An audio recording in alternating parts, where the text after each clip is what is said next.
Behind every smile is a story of pain, strength, and resilience. The Blueprint Podcast is where those stories are told, where we heal, evolve, and reclaim what's ours. And whether you're a woman finding her voice or a man ready to listen and grow, this space is for you. Together, we rise back into her. Hey, y'all. Welcome back to the Blueprint Podcast. I'm Yanique, your friend, your sister, and your host for today. If you tune in to the last time when Briyon was here, you know we got some real conversation around parenting, our kids' mental health, and the pattern that shape how we show up at home. Well, today we're continuing that conversation because what starts in the homes doesn't stop there. It follows us into our relationships, how we love, how we cope, and how we heal. So again, I'm joined by Briyon Minor, licensed associate professional counselor here in the Atlanta area. Briyon works closely with families and individuals navigating trauma, relationship, and recovery, helping them find healthier ways to connect and break free from old cycle. In this part, we're diving into manipulation, gaslighting, substance use, and what healing actually looks like. This one is for anyone who's ready to face the truth, do the work, and finally create peace in their homes and heart. So welcome back, Briyon. Thank you again for having me.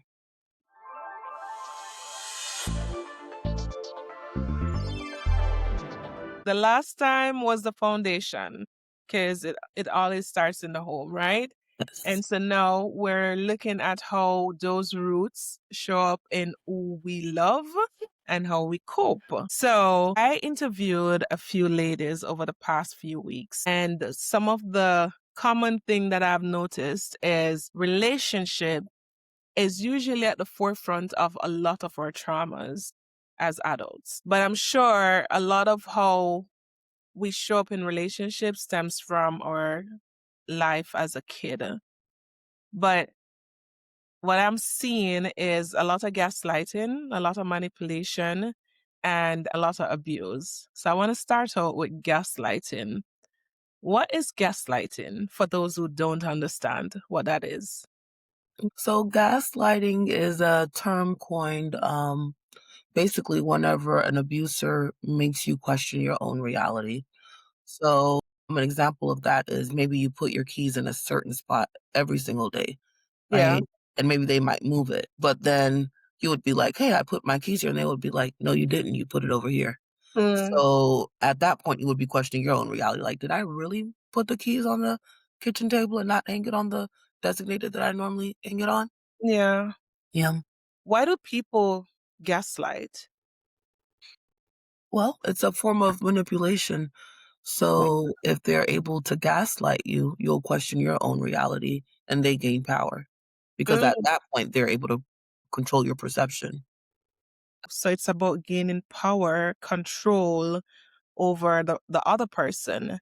And we do find gaslighting in abusive relationships most of the times because they do need to maintain that power. For example, one of my guests mentioned that their ex would say to them that, hey, nobody else will love you, or your family don't want you around, so you need to cut them off, or they're no good for you. They're stuff like that. Are those examples of gaslighting? Yes, those are absolute examples of gaslighting, again, to gain that power and control. Because if I can shape whatever you're believing, I can shape how you're acting, right? I Yeah. can shape your behavior, which is the ultimate goal. So they have a power and control wheel. If you can pull that up, that goes through the different dynamics. So there's using intimidation, right? Making her afraid by using looks, actions, gestures, smashing things, destroying property, abusing pets, displaying weapons.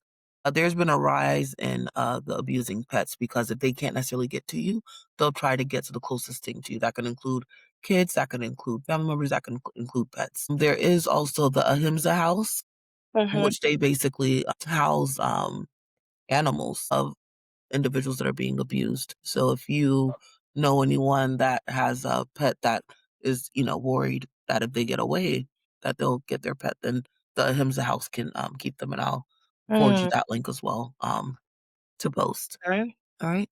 Next bullet is using emotional abuse. This one is really big too, right? Because a lot of times people say, oh, well, I'm not really being abused. Yeah. They didn't hit me. Okay, well, you don't necessarily have to, be physically harmed in order for it to be abuse. There's Yeah. also like financial abuse. So using emotional abuse is putting her down, making her feel bad Mhm. about herself, calling them names, making them think they're crazy, playing mind games, humiliating them, and making them feel guilty. Yes. So that could be an emotional pull that one never is able to, you know, advocate for themselves because Yeah. it's always going to be shut down or put down. Yep. This is another one too that I see often using isolation, controlling what they do, who she sees, who she talks to, what she reads, where she goes. Mhm. This one as well, they might not necessarily tell you, hey, you cannot hang out with your friends or your family, but to protect your friends and family, what you'll do is you'll start self isolating, right? Those excuses will start coming up. Like, Yeah. "Well, you know what? I can't make it to the family barbecue. I have to work." You really don't have to work, right? But you want to protect your family and, in a sense, protect the abuser because Mhm. loved ones are able to pick up on um, abuse, and you also want to protect your abuser. At least that's what your mind tells you to do. And, Yeah. and then we Huh. also have minimizing, denying, and blaming. That's when they make light of the abuse, right? Like, oh, it didn't really happen. I hit you, but it Yeah. wasn't really that hard, right? And we're blaming at this point. So we're not taking concerns seriously. We're saying, okay, it never happened. Or we deflect, right? Well, they'll shift blame. Or they might say, well, you know what? You made me do this. Mhm. It's your fault. You made me do this. Yeah. Using children, that's another Mm. huge one, making her feel guilty about the children, using children to relay messages back and forth. Yeah. That really gets messy because adults should be able to communicate with each other. But what Yep. the abusers will do is they would give say, for instance, it's a co-parenting situation. Maybe they know that mom or dad would have to have the kid at 7 o'clock. They would purposely give them a lot of sugar so that way they're very hyper when they get to the next. Really? Yes. Yes. Are I'm you serious? so serious. Yes. Yeah, and then your abuser too can also threaten to call defects on you, like, "Okay, well, you're not a good parent. I'm gonna call defects, and they're gonna be ripped away from your Wow. care." Yep, that's also one. Using male privilege, right? Treating her like the servant of the castle, making all the big decisions, being the one to define men and women's roles. Okay? Using economic abuse. This was the financial abuse I was discussing earlier. Preventing her from or getting or keeping a job, giving her an allowance, taking her money, not letting her know about any kind of income. So what that looks like is you work, you don't know where your money goes to, but you know you have to give it, right? Even if they're not working, they're Yeah. able to navigate how you control your money. Absolutely. And then using coercion and threats, making and or carrying out threats to do something to hurt them, threaten to leave them, to commit suicide. That's another one. Like, oh, if you leave me, I'll kill myself, right? Mm. And again, that's to gain that power and control because what? The goal is to control your perception so that way we can control your behavior to gain that power and control. And at times too, it can, they ask the other individual to do illegal things Yes. as well. Wow. Wow.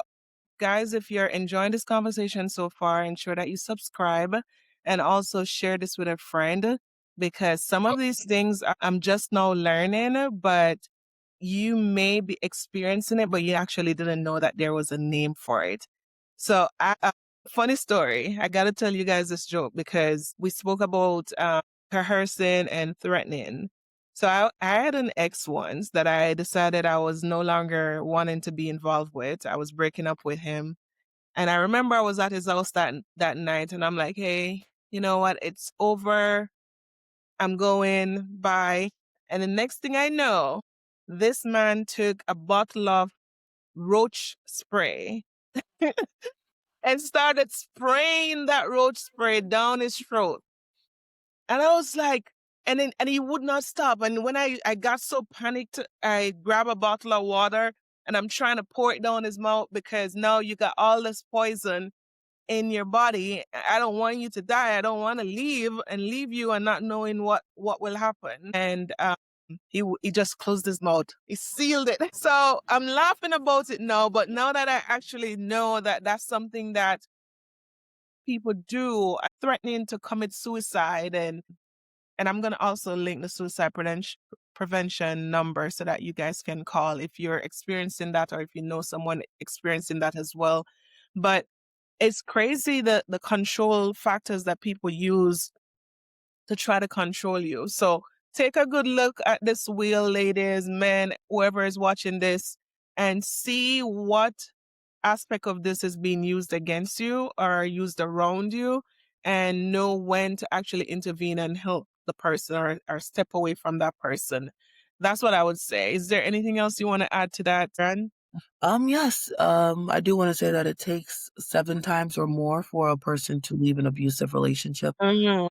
And there is a strategic, way that you have to plan it, right? You can't necessarily leave abrupt, because that may possibly, end with your life or Mhm. whatever the case may be. Think of safe words, share with close people, get a therapist, reach out to 988, reach out to the, DV, hotline as Yeah. well, which again will be, posted there. But no, definitely seek help and come up with a good safety plan. Important documents to take when escaping: ID, birth certificate. You can pack a bag of clothes if you have any of your children's documentations, shot records, Yeah. valuable that you would need in the next county or state or country. Yes. And I'll also add, I know sometimes it's hard for you guys to share what's going on with others, but I do believe that it's important that at least one or two person know what's going on at home. Share it with somebody, because if something happens, nobody knows. And all they know is that you guys were living happily ever after. So there ain't no way it could be that person because you guys never had a fight. So it's important that you share what's going on with somebody. Absolutely. If you have a best friend, a cousin, anybody you're close with, come up with a safe word. That way, when you send that message, if the word Mm. is scrambled eggs or whatever the case is, they know what's going on. Yes, yes. And one of my guests shared that she used 911 and 411. So if her friend got those text messages, she know what was happening at that point. So she know whether she needs to show up and grab her or she needs to call the police. So maybe you can come up with more creative ways of utilizing those safe words, but I do believe that's very important to use them. Yes, I would be mindful of 911 or Yeah. 411 just Yeah. because if the abuser gets the phone and they see that, that's, very visual. But yeah, no, definitely come up with a word that works for you guys. That's a code word that nobody can't, know what's going on other than you guys. Yep, I agree. What are some red flags that our listeners should look out for, especially if the physical abuse hasn't started yet, but there are other signs that it may lead up to that? What are some things that we can look for? Ooh, red flags. Okay, so when they're asking to spend all of their, your time with Mm, you, or they're not like if you have a calendar and if you have friends, stick to that schedule mm, as well. Yep. So if they're wanting a lot of your time, if they're being, huh. I guess, not necessarily open or receptive to anything that you have to say, right? That's a red flag as well. What other red flags? If they're not consistent, right? That's a Mhm. red flag. You want somebody that's consistent. Isolation, right? If they're wanting to isolate you, Yeah. yep, that's another red flag. If they're asking you questions about, how much money you make, when you get paid, if they can hold your money, that's a red flag. What? Yeah, yeah, those are absolutely red flags. If they're asking to share locations at all times. If it's for Now, if it's for safety purposes, yes. Yeah.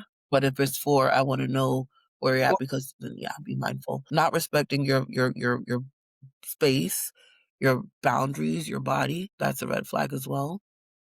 Yeah. When you say no, right? When you say no and they may change, that's a red flag because you would want a person that is able to still be themselves even if they're not getting what they want in the moment. And asking for passwords, like all passwords to bank accounts, phones. Mm, Yeah, everybody should have some form of privacy in any relationship. yeah. Wow. Think about those things, ladies. I know sometimes we're so in love that the red flags appears to be green flags. But then once they get you where they want you to be, that's when their true colors start to show up. And that's when you realize I've ignored all these signs because I wanted to be love. Ensure that you're not trauma bonding. Mm. Because a lot of us do that. A lot of us seek people who are in those positions where we were once at. And I am guilty of that. So I will say that I'm guilty of finding the people that needs help because I feel like I could Um, fix them. It took work for me to realize what I was doing because it wasn't obvious to me that that was what was happening. But I would definitely anybody that needs saving or needs help to navigate life would find me. Absolutely. I'm like, okay, yeah, you're so honest. I like that you came and you tell me exactly where you are in life. I appreciate that. Let me fix you. So talk to me about those trauma bonding situation and women who think that they can fix a person or men who think that they can fix a person that is going through whatever they're going through. Well, a lot of times we attach our worth and value to what we're able to do, right? Yeah. Because we want that instant gratification. We want to be the person who has that fairy tale happy ending story of, oh, Yeah. I found this person, I was able to fix them. But no, be mindful of trauma bonding because it is unhealthy emotional connection Yeah. that you can sense to develop. I think I was sharing with you earlier that a lot of the times people latch on to what's there because of they're scared of the unknown, right? But a Yes. lot of the times, unknown could be better than what they're currently facing, but Yeah. it's hard to see inside of your house when you're inside of your house rather than stepping outside to see Yeah. what's inside through the window. That's real. And again, we spoke about therapy in the last session. I'll go back to that. I didn't realize what I was doing until I went through therapy. And that's when my eyes got wide open, like, oh, huh, okay, noted. And so that's when I started breaking away from that thing that was holding me captive, Yeah, that told me I needed to help this person and that person and that person while constantly losing myself in the process. So I encourage you women, please, if you think you're doing that, try to break away from it. We're going to shift gear to substance abuse and how it impacts the family. Kids, we spoke about kids last session and we looked at I don't remember the name of that breakdown, that trauma. oh, the ACEs.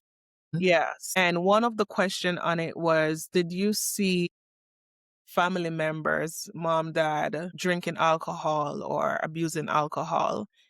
And we don't necessarily know how that impact our lives. Can you speak a little bit about when kids actually see stuff like that? Yeah, absolutely. I mean, when you expose children to that, you're basically showing them, hey, this is the coping skill that I'm using to help Mhm. regulate my emotions or to help suppress my emotions. Some kids pick up on that in adulthood. Mhm. And yeah, they've seen mom do it, they've seen dad do it, they've seen Yeah. grandpa do it. So in their mind, oh, I'm angry, I'm stressed out. I can do what grandpa did. He grabs a drink, Yeah. right? So And we see that children of parents with substance abuse have higher risk for emotional behavioral challenge. Is that what you've seen as well? absolutely. I currently facilitate a substance use group now, and that topic is brought up all the time. It's so many parents that are working on just rebuilding the relationship that they have with their children because the addiction tells them to choose themselves and not their kids to the point where kids are even offered for sexual favors just for individuals to get their substance. And parents feel bad about it afterwards, right? But they accept it, or the addiction accepts for them to sacrifice their child for that fix. And it's Yeah. very sad to watch as well. Yeah. And another thing that I've read is that domestic abuse and substance use often overlap. Mhm. Is that what you've seen too? Absolutely, as well as trauma. A lot of times if you've seen trauma, 10 times out of 10, there's either substance use linked or DB linked. Mm, wow. Yeah, I can see that because if a person is drunk, they don't usually act like their normal self, and Mhm, they may go home and start breaking stuff and taking it out on the kids, taking it mhm, out on their mhm, mom. mhm. But what I've found too is a lot of people use substance as a way to, as you mentioned, cope. So they use it to not feel. It's like numbing. Instead of healing, numb the pain. And what happens when you constantly do that as a way of, moving past or dealing with what you're dealing with in the moment? Well, number 1, you're causing a lot of harm to your body, right? Yeah. Yourself, self-esteem, because using any kind of substances, it does take a toll on your body. It takes a toll on your skin, your teeth. I have so many clients that, they wish they can go back because their appearance is not the same anymore. They're Yeah. very self-conscious now. Yeah. Um, I think when we had our conversation, you mentioned Kevin Hines. Yes. Can you tell us a little bit about his story? Yeah, I can absolutely tell you about his story. So he jumped off the Golden Gate Bridge and survived. Right, Hmm. he attempted to die by suicide, and it wasn't his time. A sea lion actually assisted him with getting up. Somebody saw him jump. Police came, ambulance came. They grabbed him. They were able to give him CPR, bring him back. He broke a lot of bones in his body, but he Wow. was screaming out in a cry for help, for somebody to just listen to him, for somebody to just hear him. So yeah, if you know anyone struggling with any kind of suicidality or thoughts, yes, please reach out to 988 or the suicide hotline prevention number, which Yanique will post as well.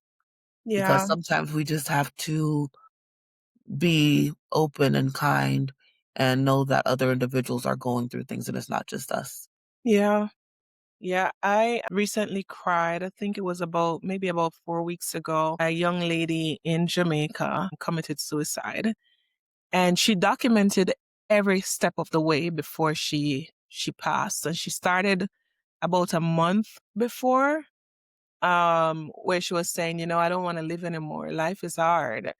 Um, I'm hearing voices that's telling me how to go about it. And it saddened me that nobody was able to help her before she actually did it. And as you mentioned, sometimes if we know someone, do not call their bluff. Do not call their bluff. If they say that they don't feel like being here anymore, if they feel like, you know, they're losing it, try to get them some help, because there are other types of mental health issues that affect adults. And if you can share some of those as well, that would be great. Yeah, it's a lot of mental health disorders that affect adults, everything in the DSM-5 from trichotillomania to ADHD to substance use disorders to bipolar to histrionic personality disorder. The list goes on, and all of these things can affect you if you are not seeking proper therapy. Yeah, yeah. Yeah, there's just so many. Today I watched a video from Gucci Mane and his wife Keisha Kahor, and she said that with his schizophrenia disorder, that there were times that she had to be the one to take away his social media devices to ensure that he doesn't go off on a rant when he's going through his episodes, because she had to protect him.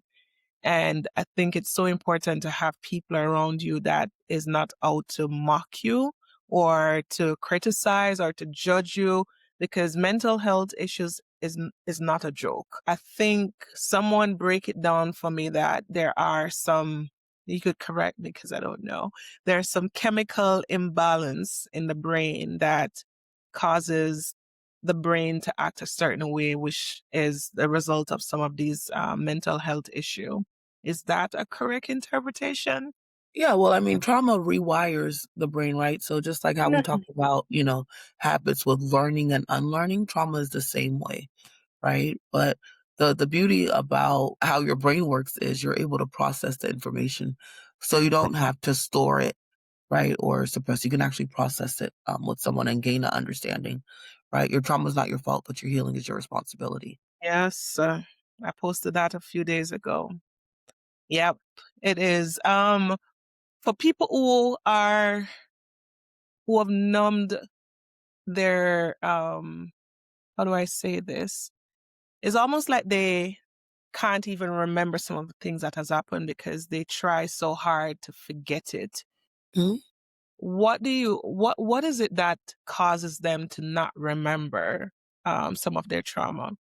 What in the brain? What does the brain say that, break it down for me? Because I don't even know the Yeah. correct way to ask that. Yeah, well, the so if you pull up the PCL5, this is I don't were you able to get that one on there? Let's see. Y That's it. yeah, Yes. so if you score a 33 or higher on that, right, that means you have absolutely been exposed to, trauma. To keep yourself safe too, depending on what age, of the traumatic experience that you might have went through, you tell yourself like, "Hey, I don't wanna remember, I don't wanna remember, I don't wanna remember, I Mhm. don't wanna remember." Right? To the point where you start believing it never happened, right? Wow. But trauma can also be stored in your body because you can smell something and you can freeze Breathing. right there, right? You can see something that reminds you and you can freeze right there. So it's very important for you to identify the triggers Yeah. that you have and if you remember any traumatic things that affected you to process it. So you mentioned something that have been discussed a lot as of recently, or maybe I'm just recently seeing it. But the idea that you store trauma in your pelvic area. Mhm. Can you talk about that? How does that work? Why is it stored there? Well, trauma can be stored anywhere in your body, not just the pelvic area. They do have like some holistic approaches. I think you were actually sharing with me that you did was it a sound bar and Mhm. yes, in Cancun? Yeah, Mhm. so trauma could be stored in different portions of your body. There's an individual, her name is Boho Beautiful. She does guided meditations and some of it is like trauma points. So she'll get you to focus on certain parts of your Mm. body to release trauma tensions. Well, I probably need to find her just to see if there's any and else. No, but that the concept of that is so it's I'm so interested in it because I thought that you only store trauma in your brain, in your mind. Mhm. So to I'll give know, you an example. I got in a car accident yeah. 10th, and I remember, like, smelling, like, the battery explosion, Mhm. right? The battery didn't touch me, I just remember that smell, right? Maybe a year or 2, I'm getting tires changed, I smell the exact same smell, I Mhm. just freak. It just shocked me, but I was like, "I smelled that smell, what?" And I was like, "That was the smell that from that car accident, that So, battery smelling." but wouldn't that be your brain telling you that you've smelled that before? You said, "Would that be my brain?" Yeah. Yeah, but I felt it in my Oh, body you, reacted before it uh, even caught up. oh, It's like I was walking and I just froze. wow. Yeah, I think I want to study that more. I really want to understand how the body stores trauma because I've seen the videos and I've seen where once it's released from the pelvic, it's almost like they have this loud scream Yes. that it's been released. And I'm like, I don't understand it. And I want to learn. I definitely want to learn. So if you have any information on that, you can send that over to Yeah, me. I would recommend, The Body Keeps the Score. You can post that, Okay. well, it's a really good book by, Bessel, and yeah, they do a good job of breaking down everything with the chemicals in brain, how it stores in the body, how to process trauma, how to identify if you've had trauma. And that's a book? Yes, it's called The Body Keeps the Score.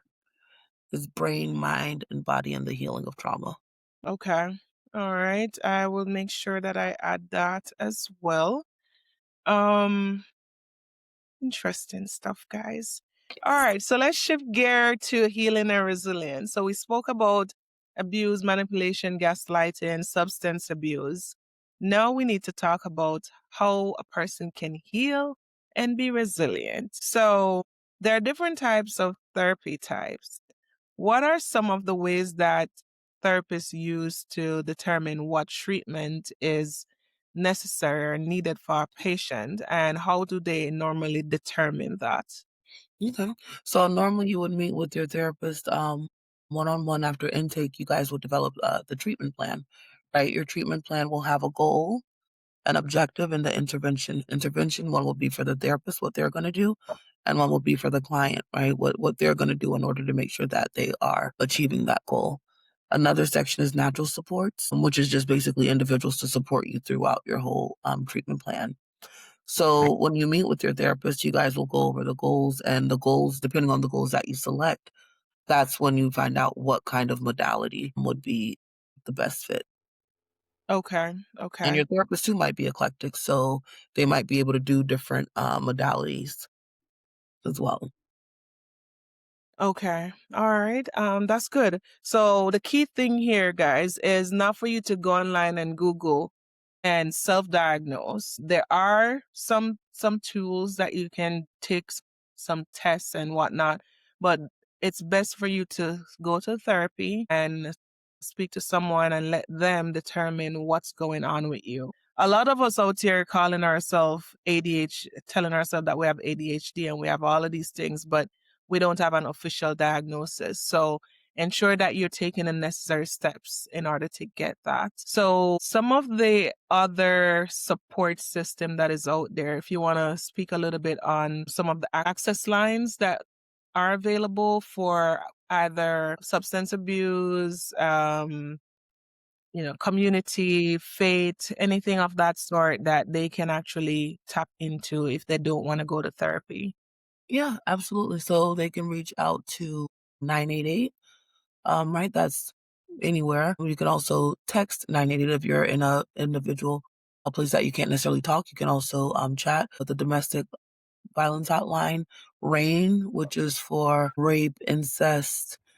So they Mm, have a whole hotline there. Any of your community service boards, they offer therapy. And if you actually reach out to 988, they're able to connect you with therapy. Also, Mental Health America, they offer pro bono counseling. So there's a lot of different avenues to get to counseling. Some of the yeah. shelters as well offers counseling. There's also Share House, that's specified for domestic violence as well. So, yeah, there's so many resources you guys can connect with. Yeah. Um, 411 as well. And if they write you, then you know you can get a hold of me, and I don't mind sending Yes. out more resources. Absolutely. Sounds good. I love that. And I'll also add one more to that is the school counselors for your kids. So if your kid has been exposed to anything and you need them to speak to someone, there are school counselors as well. So bear that in mind. But one thing to note is that you're not alone. Definitely not alone. And help is not a confession of failure. It's needed. It's a strategy. So ensure that you are taking the necessary step. You don't have to go through it alone. You don't have to sit and be afraid to talk to someone. One of the key things that I always say about therapy is that I don't necessarily have to tell my family or my friends exactly what is happening, but I can tell someone who's a stranger who has no idea about my life outside of that session, and I can trust that they're not gonna go tell John and Mary up the street from me. So bear that in mind when you're thinking about counseling as well. So we spoke about relationships, manipulation, gaslighting, but a part of relationship is understanding what each person love language is. Yes, guys, we're bringing in the love language. So I'm going to put this on the screen so Brian can speak a little bit about what it means to understand your partner's love language, because we find that some of the neglect and the feeling of not loved is because we don't understand what our partner needs. And so, Brian, do you mind explaining how the love languages work for us? Yeah, absolutely. So identifying or knowing your partner's love languages is very important, right? Because if you're in a relationship, you would want to feel loved. And a lot of times when I work with couples, Mary and John might come in and it's a disagreement, right? Oh, they don't love me. And they're saying, "Yeah, I do love you. I bought you this." But they're like, "That's not love," right? You want to know Yeah. why? Because they don't identify that as love. So it's very important to understand your partner's love language and try to work on it. If that's not something that you're aware of, I'll also put that link in the chat. So words of affirmations when you're affirming words with your partner, yeah, you actively listen, you're empathetic, you're inspirational, you're motivated. Maybe you might send a message in the morning like, "Good morning, I hope you have a great day, nail the interview," whatever the case may be, Mm-hmm. right? Physical touch. Maybe are a person that identifies love as touching, hugging, right? So if you're with a person who doesn't like a lot of physical touch, you might feel unloved, right? So it's very important that again you're meeting your partner's love language. Receiving gifts. That I'm a gift giver, so I Mm. give love by giving gifts. I'll rather give gifts than do anything else, right? But Yeah. receiving gifts, that could be somebody's love language. Somebody might say, "Oh, well, you know what? You don't really love me because you didn't buy this for me." Where that other individual might be like, "Well, I sent you beautiful words," but they might not see that it's meaningful, right? Because their love language is receiving gifts. That's how they identify what love is. And maybe they might have seen it from, their parents as well when they were younger. Yeah. Yeah. That's good. Yeah. Quality time, that's just whenever individuals want to just spend their time with you, right? Yeah. They don't really care if you bought them a gift or if you touch them. They just love enjoying your space, being in the same Yeah. space with you. You guys don't even have to talk. As long as you guys are in the same space, you're fine. And Yeah. acts of service, this is, one of my, favorite ways to receive love is acts of service. But acts of service is serving, right? So Mhm. always, putting your partner's, thoughts and needs in mind, and it could be making their workload lighter, Yeah. right? If it's from home or if it's from work. So always take an initiative to do something, right? Oh, you wash the dishes. Okay, you mopped the floor. You put something on my calendar. You started my car, right? Just anything service wise to make the load lighter on the other individual can be a form of love as Yes. well.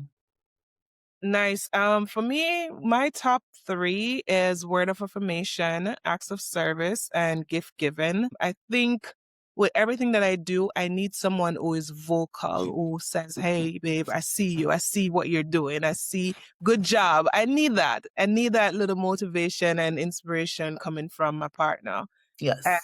Acts of service, I absolutely love when someone say, "Hey, I see all that you're doing. Let me go put some gas in your car so that you don't have to stress about having to pull over at the gas station and get gas as well." And then give. I'm a girl. I love me some gifts. So I like giving the gifts. I don't really you care to like receive it. Yeah, I like giving the gifts. I'm like, yeah. what? No, I love getting gifts. So buy me something new. If you don't give me gift, I don't think you love me, okay? But through therapy, I figured out I like I like giving gifts rather than anything else because it would require a lot of time. Oh, Mhm, okay. mhm. So I'm gonna add this to the screen as well. This is a message that I got from an ex recently, and he said to me, "Hey, I see what you've been complaining about, that I really wasn't doing it. I'm reading this thing and I realized that you wasn't really asking for much." I'm like, "Yeah, I wasn't asking for much. It was simple things." And he's like, "Yeah, I'm reading this and it's something that I'm actively working on fixing now, because now that you have pointed it out in the way that you've pointed it out, no one has actually been as vocal about how I've been showing up." And so just a simple, "Hey, what are you laughing about? What are you looking at? What you working on?" is not asking. It may be too much for the person that doesn't want to give it, but it wasn't too much for the person that wants to receive it. Mhm, So, mhm, that's fair. um, yeah. So you have to find the person that reflect where you're at, because some things are just harder for some people to do, and it doesn't matter how much you try to get them to do it. If it's not something that they do naturally, it takes a lot more work. And sometimes a lot more work may just make them feel burnt out. So Yeah, you just we're have to heavy. Yep, so find you have to give your partner grace to learn to love you. yeah, Um, yep. Give your partner grace to learn to love you. I love that. So this has been amazing. I learned a lot, and I'm sure our guests have learned some things as well. But like always, I do have a few rapid reflection questions if you're ready for that. sure. All right.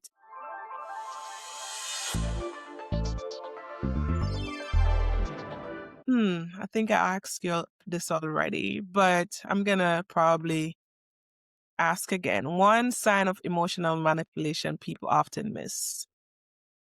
One sign of emotional manipulation people often miss. Yeah, Mm.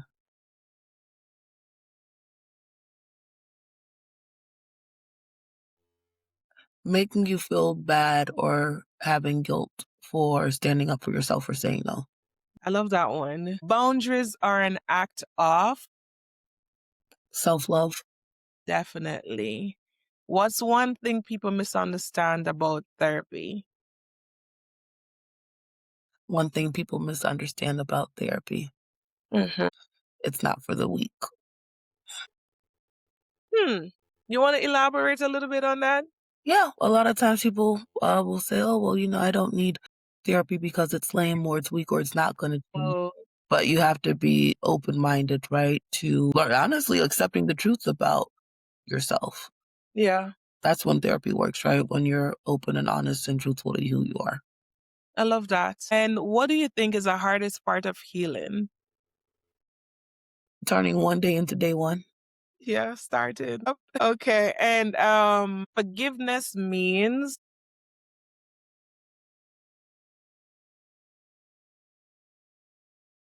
Forgiveness means self-awareness. yeah. Yep. And my last one is describe resilience. I know that resilience is a word in itself, but can you describe it in 3 words? Abundance, infinity, non-failure. Yep. Thank you so much for tuning in.